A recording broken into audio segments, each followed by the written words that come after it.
Hello, I'm the Pauper Guy, and today we're going to talk about Tron, the best deck in the format. Aggro, burn, or control, it doesn't matter. Tron will win. There's nothing that can... Wait, what's that thing in the... Oh, there's another one. Oh, God, please no. Oh, shit. Okay, so today we're actually going to talk about the Scourge of Arena Pauper, Persistent Petitioners. I've built a deck I call Simic Changeling Petitioners, and I'll warn you now, it's a bit of a meme deck. But that only means that every victory you achieve will be all the sweeter. For anyone lucky enough not to have encountered Persistent Petitioners before, it's a 1/3 blue human advisor creature for 2 mana. It has an ability that lets you pay 1 mana and tap it to mill a player for 1 card, but we don't care about that. What's important are the other 2 abilities. First, you can tap 4 untapped advisors to mill a player for 12 cards, and second, you can have any number of Persistent Petitioners in your deck. Someone literally showed up to my local game store last week with a deck comprised of 40 Persistent Petitioners and 20 lands and didn't do half bad. Once you get 4 on the board, it doesn't take long to completely shred your opponent's deck. One of the key aspects of this card's strength is the fact that it's a 1/3 body for 2 mana. Augur of Bolas is often credited with being the reason that many blue decks are able to stand up to some of the blisteringly fast aggro decks in the format. Augur gets to block 2/2s all day long while replacing itself with another card when it comes into play, buying blue decks crucial time they need to prevent aggro from running them over. Another important detail about Persistent Petitioners is that it requires you to tap 4 advisors, which is a creature type.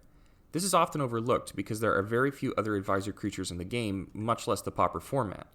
But we do have a few options, and they will help speed up our game plan quite a bit. Mothdust Changeling and Universal Automaton are both 1/1 changelings for 1.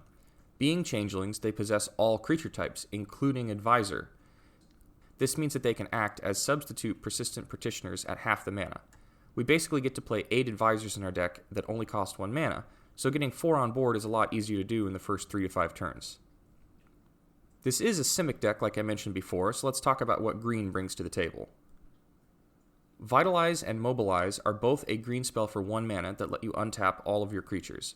One of the biggest problems with a Persistent Petitioner deck is that even once you do finally get 4 advisors on board, it will most likely take 4 turns of activating their ability to mill your opponent out. This is a lot of time to give your opponent, so Vitalize and Mobilize are invaluable in that each copy represents speeding up your combo by 1 turn for only 1 mana. The other reason we play green is for Winding Way. Winding Way is a green sorcery for 2 mana that lets you pick either land or creature, reveal the top 4 cards of your library, and then keep all cards of the revealed type.